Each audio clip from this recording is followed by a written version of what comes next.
Muri yeZimbabwe tadzoka zvekare nema-updates. Isusu tinogara tichibvondora chinhu chese sekutaura kwatinoita. Kana ukamboita corruption muZimbabwe, ziva kuti ucharutsa zvako ende tinenge tikakuisirai bhomba musadza. Ndosaka tichigara tichiuya kunochiputitsa ende tichideedzera kuti kana uchideedzera kuti pasi neZANU-PF, kutanga nekulaika mavhidhiyo epanapa ndo solution. Iko zvinezvi pressure iri kusvika ikoko, shoko riri kufamba zvisingatomboiti ende iko zvinezvi they are now in a panic mode.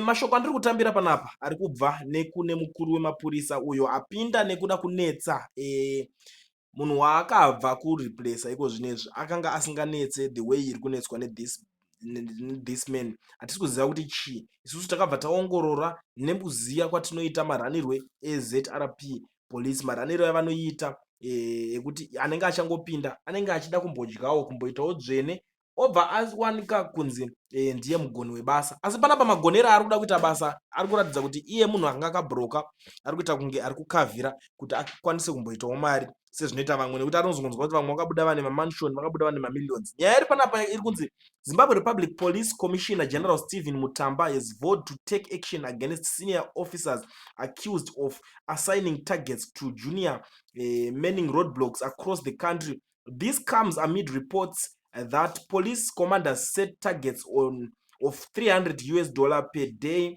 for traffic officers, leading to motorists who fail to pay fines for minor offenses being held at police stations for long periods. Saka nyaya iri kunetsa ndeyekuti vanhu vacho vari kuvhura hombe anenge asina license, unobva kunzi tiverengere mari yedu tikusiya. Ndinoziva kuti nyaya yehombe vanenge vane tunyaya tusina nebasa rese ndo vari kutorwa vobva vaenda kunosiyiwa kukamba, voswedzwa mahours akawanda vachitambisirwa nguva vari ipapo, zvoita kunge vakomana ava zvavari kuendera kurodhi vari kushanda stereki. Asi vanhu vanenge vane nyaya dzinofanirwa kunge vachiiswa kumakamba havasi kukwanisa kuzenge vachiendeswa ikoko nekuti vanenge vatobhadhara mari kudhara ndobva vabuda vachienda. Nyaya iyoyi takaitaura zvisingaite ende zvinobohwa kuti vakomana ivava vanongokubata mota ikanzi haina reflector pamusana kunze kwekuti vakunyorere kana tiketi rako ipapo rekuti ukufamba nemota isina reflector, vanokutora unokuswedza uri kukamba. Takataura tikati mutemo rudzi wakadhakwa wakadaro unenge uchiiswa, but ivo vakachuza kuti anga vasiri kuteerera. Asi chandinofarira ndechekuti iye Mutamba anogara ari pano achiteerera zvinhu zveCullion TV nenyaya dzetinenge tichibudisa panapa. Saka iko zvinezvi takutomupa pressure kuti tinyatsomuzivisa zvinhu zvese zviri kutaurwa nemaZimbabweans panapa. Ndiri kuona mumwe muZimbabwean ari kubudawo ari kukomenda on nyaya iyoyo, ari kuti when Chuhuri knew that things are now falling apart, he bid for his retention, which is happening now. It's the boss's package when he's gone. Matanga never did that. He in fact reduced the number of traffic roadblock criminals are in charge now, bringing back the Chuhuri system of retention where traffic cops will be given daily targets depending with how busy is the road.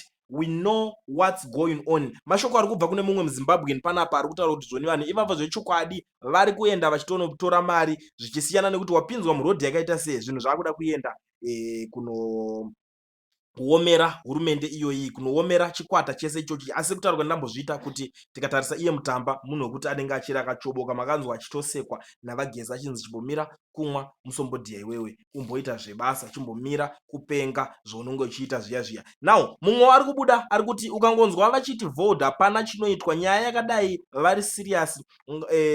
Waingonzwa kunzi chef Ningi naNingi vaiswa on suspension pending investigation, kwete drama rana vod iri. Muri kuona nyaya imwe iri panapa ndeyekuti zvechokwadi vakazvijaira, vakazvifunga, vanongoti tichazodaiso tichaita action. That's propaganda. That's how ZANU-PF works. Inongobuda yongotaura nyaya nemuromo chete. ZANU-PF tinozviziva kana nyaya iri threat kwavari, kana iri nyaya yekuti vanoitora serious, vanomhanya votoita action. Unotozonzwa kunzi vadai.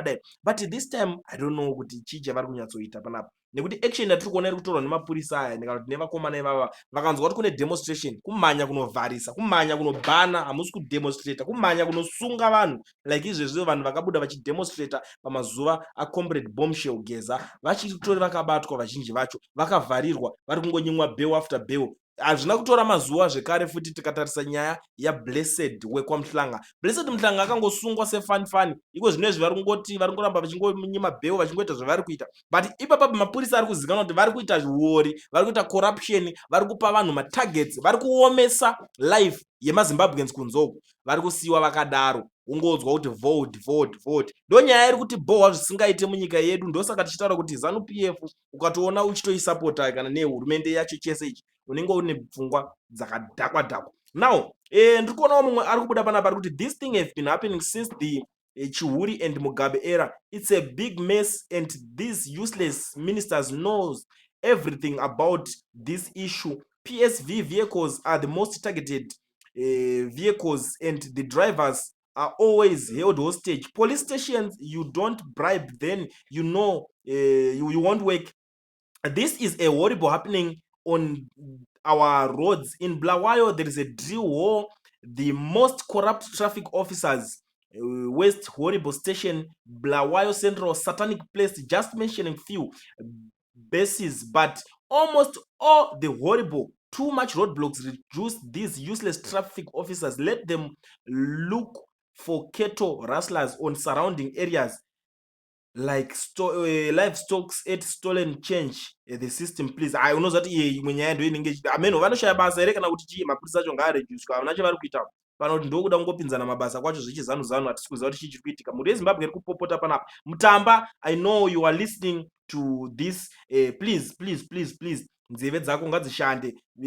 Action iri kudiwa, tinoda vanhu veaction. Unoziva kuti isusu tiri vanhu veaction, hatikwanisi kukusekerera uchisiya zvinhu zvakadai so ungoti vote. What is vote? Hatidi, we don't want kungonzwa kuti vote. Tiri kuda action, hatisi kuda vanhu vanongokuma vanongovhundutsira, because vanhu vacho havambokuvhunduke kana ukazotoitira action, because vanhu vari kuzonzi vapuwa ma$300 target pamupurisa wega kuti uya ne300 uchiwa achindikesha 300. What's next? Vari kungobata chero mota dzina mhosva. Ndakaona mumwe achitaura kuti zoni inini ndakabatwa mota yangu ndichinzi zoni radio license yako iri kupi, kwakutobatwa kwakutorwa ticket. Zvinhu zvakaita seizvozvo zvinhu zviri kuitika. Vanhu vetobvunzwa kuti maradio license akusungisa here. Vari kuita zvese, they are desperate kuti vangotorera every car yese yavari kuona iri kufamba murodhi. Vari kuenda kunohasela maZimbabweans. I don't know what's wrong with this Mnangagwa's regime. These people, they don't have plans, they don't have ma-ideas ekunzi vanzi varane nyika pachokwadi chaipo nekuti ukaona makungoda kungobata nemota yese muchiti makuda kuti muda kusumudza nyika nekuhasela macitizens. Hapana zvamuri kuita, hapana kwamuri kuenda. Havana maplans ekuraisa mari, havana maplans ekugadzira ikonomi kuti mari itenderere. Vane maplans ekutotorera imimi mari yamunenge maswera muchingwavha. Zvinova zvinhu zvinosiririsa kwazvo. KuBulawayo koko kuri kupopotwa zvisingaite. Umwe ari kuti Bulawayo Central Police Station officers are just desperate to the extent of standing the whole day by the robots. Chihuri era is back. So annoying. KuBulawayo ikoko itai plan. Mutamba, you must visit Bulawayo right now. You must visit Bulawayo unocheka kuti chii chiri kuitika iko, otherwise uchazosumuka wahistory ipapapa and hauzode maperera zvinozoita. So it's very important kuva a professional officer, being a professional commissioner, pane kuti unozongomuka umwe musi wongonzi Mutamba anga ane corruption, Mutamba anga akadai so, munosiya mazita akashata vedu we right. Ndiri kunzwa mumwe ari kubuda panapa, tangai neWarren Park first, vharai katak shop kari pamba opposite police kaya, ndo pari kuitwa nyaya dzese dzeuori. Pane katak shop kari kunzi kari kutorwa mari, ndo panenge vachitambidzira. Ukangodai chonzi enda patak shop, wotanga uda kutenga, wotanga uda kutsvaga airtime, wotanga uda kudidi, votokutorera mari. Please panofanira kuitwa action. Mutamba, mabhesi ese ati kukudza pazviri kuitwa, so you must do something about it because we are sick and tired. Hamungatishungurudzire vanhu imimi nemapurisa asiri kurayirwa. Tikuona kuti mapurisa haana kunyatsorayirwa, haana discipline. Ngavafambirwe mumabhesi imomo, abatwa ngavambopuwa zvimambama. Vanofanirwa kutrita futi macitizens with respect, kwete zvimwe zvavanenge vachiita izvo. Umwe ari kubudawo panapa, Banana Republic, just imagine being asked a fire extinguisher by someone without paint and they ask like pay for your damaged screen, but the road is full of potholes. They ask for spare tire, him doesn't have a car. Shame on you, Commissioner General, and that entire police department. Imwe nyaya inonetsa hanzi unogona kunzi screen rako rakadamejeka asi iwo vari kutadza kurepair maroad, saka vada kuti iwo zvako zvinge zvakarongeka, mota yako inge iri right, tarisa zvese, unotoona tarisa mavhiri akuita sei zviri right here chichichi but maroad acho ndoari kudamaja mota dzevanhu.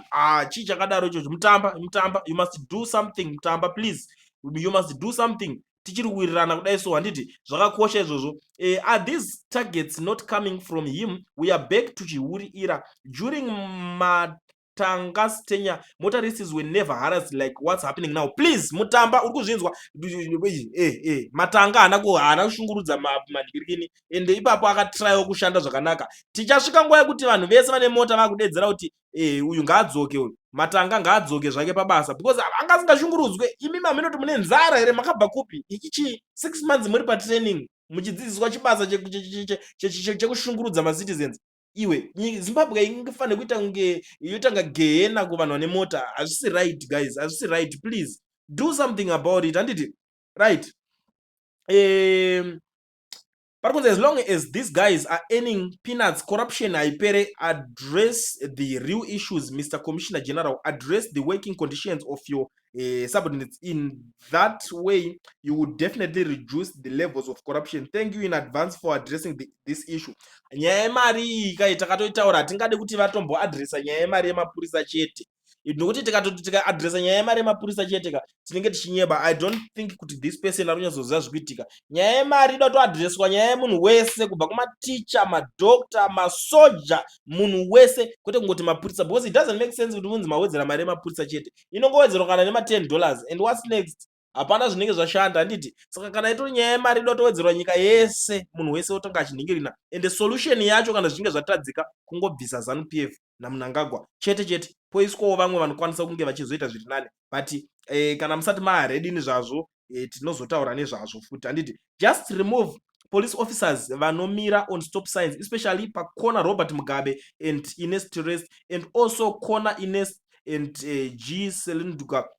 Polisi iri kurova mari to bed. Ipapo pari kuitwa uori. Muri kuwanzwa mamwe mabhesa yana Mutamba, ngavabvepo vafana ivavo vatsvagirei kumwe zvimwe zvekuita, because hapana chavari kumboita, kungomirira kurova vanhu mari. What's that? Chii chakadaro ichocho? Nemutauni here maakunyanya right. 2 main roadblocks on the road, 7 or so roadblocks from Bulawayo to Harare. That's too much. Please, police will always find a fault in your car. Ndo imwe nyaya yatisiri kuda iyoyo. Polisi mimi muri kuda kuti polisi yako Mutamba. I think this issue da kuti kutaura neMutamba, ndiwe mukuru, ndiwe boss wamapurisa. Polisi yako inotsvaga tunhu twakafa pamota. Mota yemunhu yakadai, mota yemunhu yakadai. But iwewe tikakutaurira kuti udza boss wako Mnangagwa kuti boss, nyika iyi yakane makomba iyi, maroad ashata ya boss. Hausi kukwanisa kuzviita. Makauzwa izvozvo motanga kuti vanhu vari kutuka nyika, vanhu vari kuvenga nyika, which is rubbish guys. It's rubbish. Hatidi kudaro, handiti tinozviziva kuti mota hadzishayikwa maproblem, but itaiwo kuti vanhu vaenjoywo nyika yavo please. Kwete kutanga vanhu vari kurarama mugehena. Kutenga mota yakutotanga mhosva.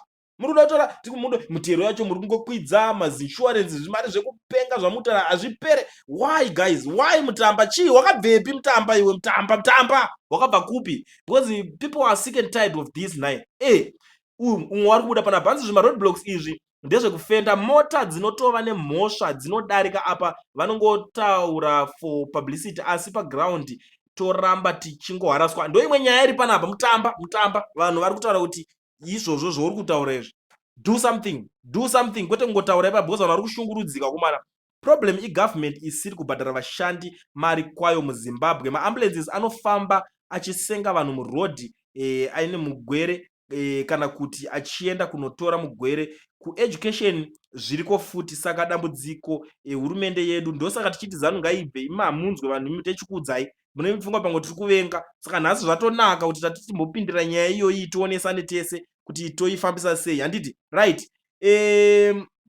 Timu rese riri pana Ines Terest the whole day. Matargets ayo cause zvekunzi stop and sign idzi vanhu vakaita kuhwandira, hakuna kushanda kwakadaro. Umbavhawo hamuhwandire vanhu shoshuwa, muri kurova ambush. Polisi yako iri kurova ambush vanhu town. Yotozoti stop sign icho muri wait stop sign. Ayewa komana, this is not right, handiti hatizvidi izvozvo. Please right.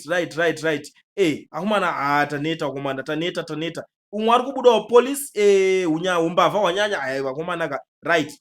polisi munoda vanhu vakaita sei chaivo. Zuro runo makatirambidza kudemonstrata, apa nawo makuuya kuzobira vanhu tumari twavo tushoma utoto tovanenge vari kuningirikena. Polisi makarambidza vanhu kudemonstrata, apa maakuningirikena. Please do something mutamba. I think ipapapa ndingonongoti I'm done with you guys panyaya iyoyi, because